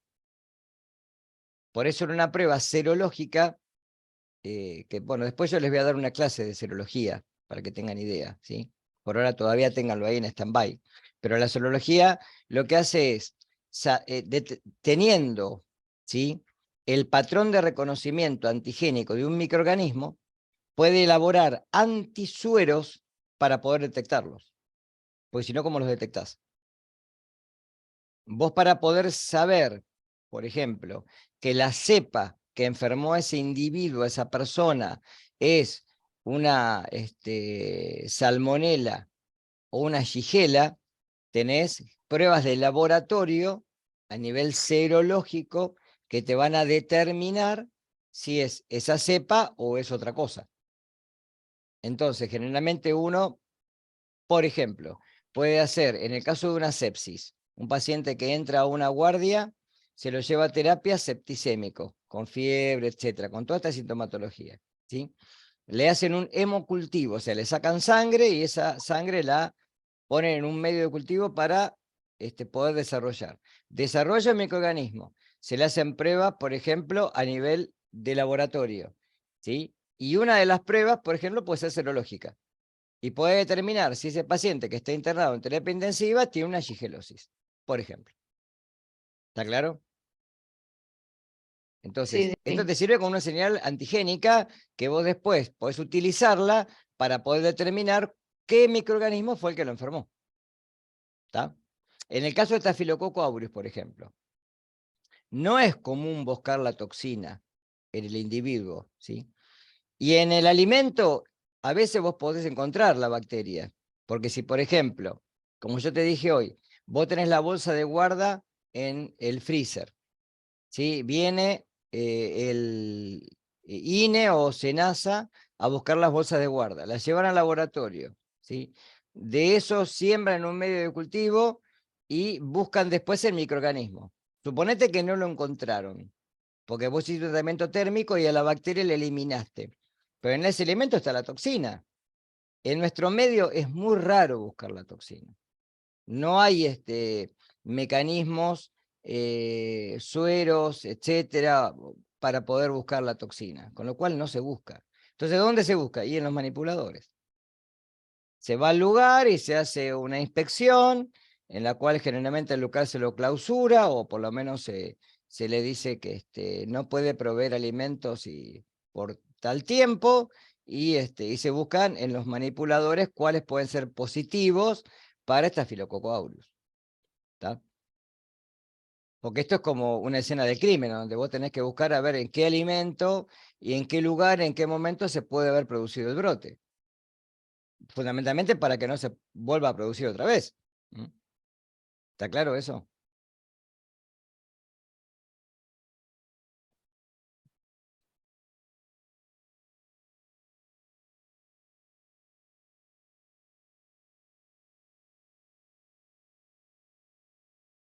¿Qué más vamos?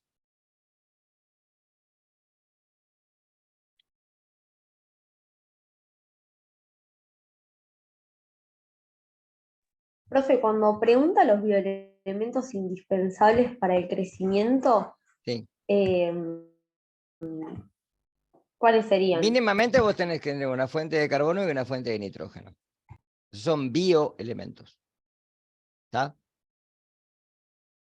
Después hay otros organismos que necesitan, microorganismos que necesitan una fuente de azufre, una fuente de fósforo. Acordate del paper de la segunda clase, el PowerPoint de la segunda clase. Pero son bioelementos que son necesarios para la vida. Después tenés otros a nivel secundario, como el sodio, el potasio, el calcio, cloruro,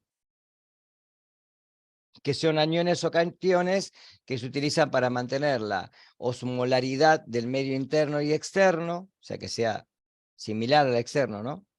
Y que de alguna manera les permita la sobrevida a nivel microbiano, ¿no? Como en el caso nuestro, igual.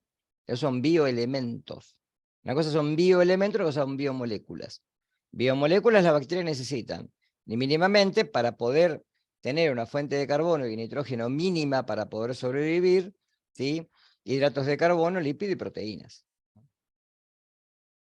Algunas, como vimos recién en el caso de Staphylococcus aureus, son más exigentes. Entonces necesitan algunos aditamentos como vitaminas, ¿sí? Factores de crecimiento, etcétera, que vos necesitas que estén en el alimento y que generalmente uno, en forma artificial, se los agrega al medio de cultivo para poder reproducir en el laboratorio. Fíjense que, por ejemplo, Pasteur, que fue un científico que trabajó con microorganismos bacterianos, y los postulados de Pasteur se mantienen hasta hoy en día. Búsquenlos después. Pasteur proponía que si yo tengo un alimento o en el hombre, ¿sí?, una infección, y yo puedo recuperar el microorganismo y hacerlo crecer en el laboratorio y reproducir de alguna manera su crecimiento, yo puedo vincular a ese microorganismo con el proceso de patogénesis, que es lo que hizo Pasteur, y después de ahí, por ejemplo, después surgieron las vacunas, ¿no?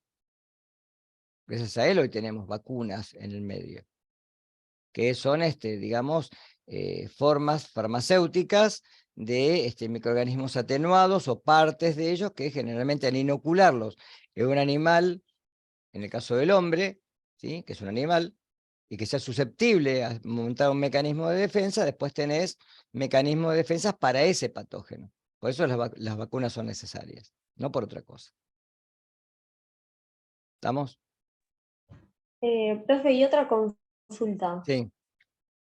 ¿Estaría bien decir que la formación de una espora confiere la facultad de diseminación, resistencia, adaptación y reproducción? Y después dice a qué fenómeno se debe, y yo expliqué que se debe a la capacidad de protegerse y sobrevivir para adaptarse y multiplicarse. Sí, fundamentalmente, digamos, más que es un mecanismo de resistencia, ¿sí? La adaptación viene dado a nivel evolutivo, ¿tá? Por eso hay cepas que esporulan y cepas que no, ¿sí? Ustedes van a ver que dentro de todo el repertorio de bacterias que vamos a ver, que es bastante numeroso, ¿sí?, muy pocas de ellas son esporuladas. La mayoría no lo son. Hasta ahora, fíjense que no vimos ningún esporulado. Cuando lleguemos a los clostridios, ahí vamos a ver si esporulados como el Clostridium botulinum y el perfringens, que son bacterias o Bacillus cereus que pueden esporular, pero la mayoría no esporula. Pero es un mecanismo de resistencia al medio Claro. ambiente. Al medio ambiente. Porque a mí lo que me confundía era lo de qué facultad confiere la formación. La resistencia. La resistencia a los cambios medioambientales, que por ejemplo pueden ser térmicos.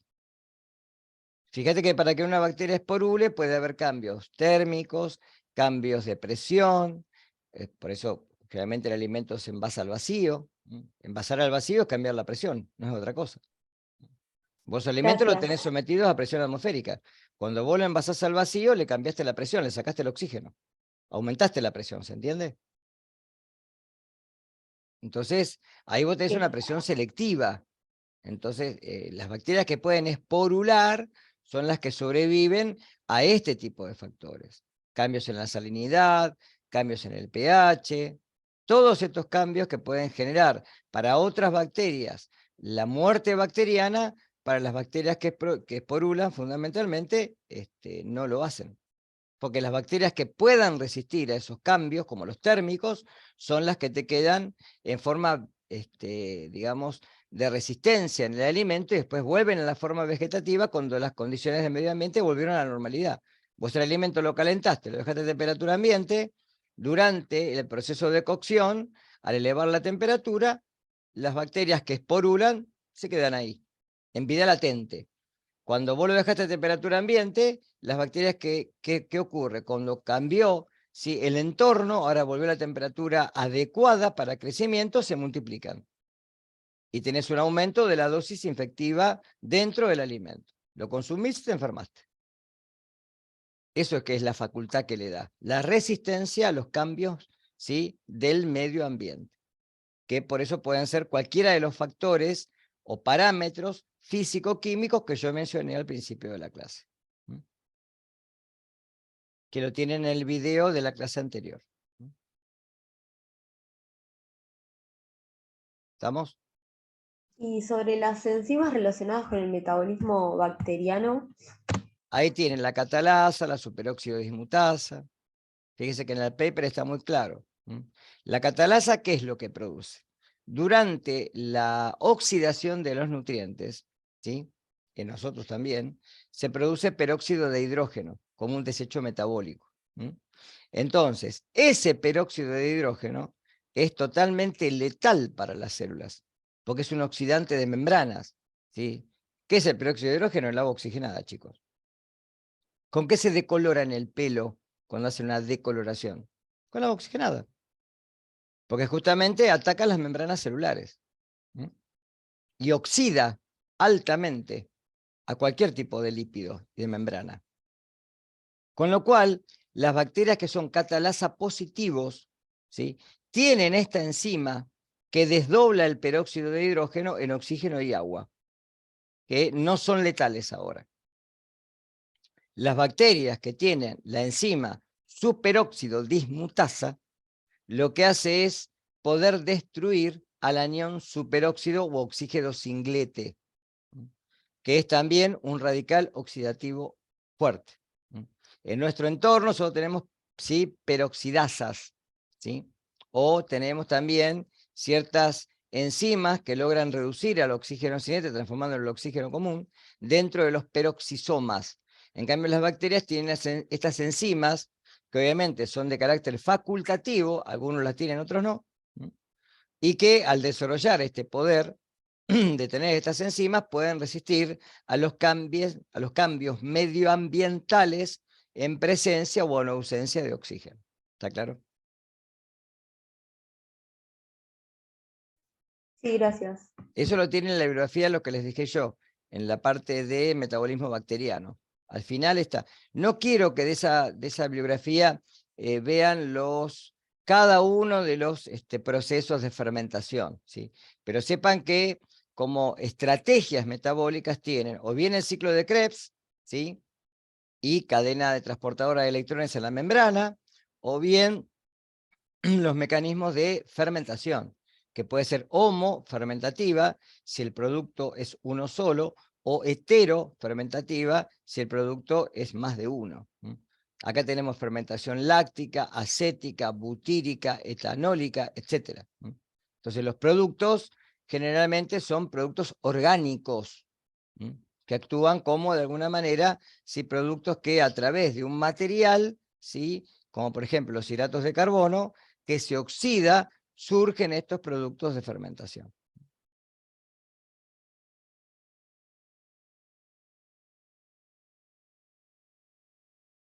Sí, no creo que sepan todas las rutas metabólicas, pero sí que sepan estos dos procesos, como procesos a través de lo que sería la oxidación de nutrientes para la síntesis de moléculas de energía.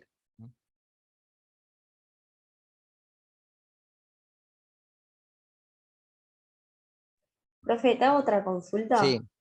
Dentro de los bioelementos, ¿estaría mal si yo nombro la vitamina B2 riboflavina que está requerida como factor de crecimiento por algunas bacterias? Es que no son bioelementos, son biomoléculas las vitaminas. Ah, bien, bien. ¿Está Está bien, claro? gracias. Una vitamina Sí. ya es un complejo molecular. Tenía esa duda. No, es una biomolécula, no es un bioelemento. ¿Está?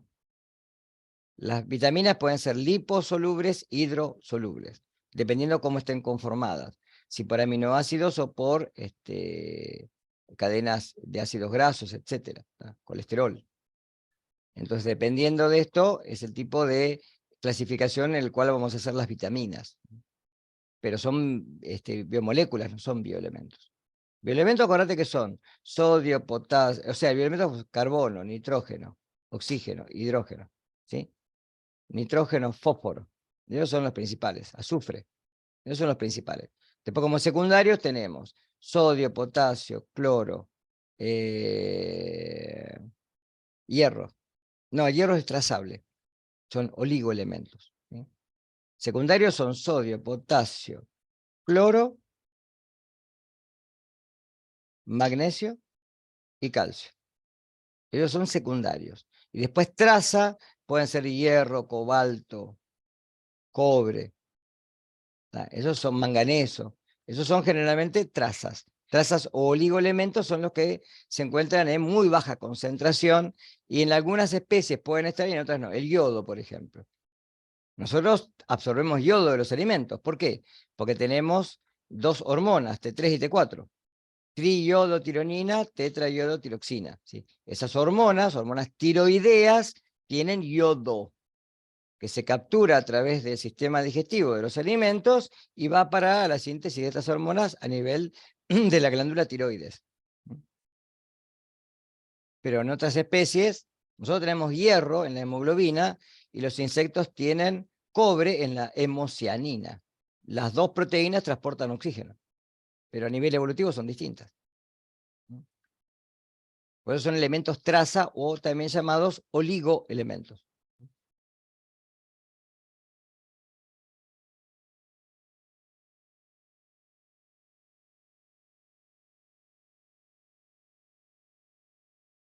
¿Alguna más? Después obviamente vamos a tener antes del parcial una clase de revisión, ¿no? Porque es mucha información toda de golpe, pero bueno, sí. Seguramente vamos a tener una clase antes del parcial.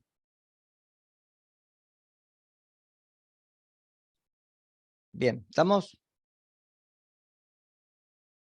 Bueno, si no hay más preguntas, nos veremos miércoles próximo, ¿sí? El miércoles próximo ya voy a seguir con el desarrollo de las bacterias, seguramente ya voy a tomar Escherichia coli como una bacteria que genera todas infecciones, no genera intoxicación, pero algunas son de carácter tóxico. Vamos a ver la especie de Escherichia coli enterohemorrágica, que es la que causa en niños esto que se denomina síndrome urémico hemolítico. Muy importante, porque nuestro país es uno de los primeros en el mundo, ¿sí?, en casos de síndrome urémico hemolítico, lamentablemente. Bien. Si no hay nada más, nos vemos la próxima clase. ¿Está? Chao, profe, gracias. Nos vemos. Después les dejo la clase grabada. ¿Sí? Chao, chicos.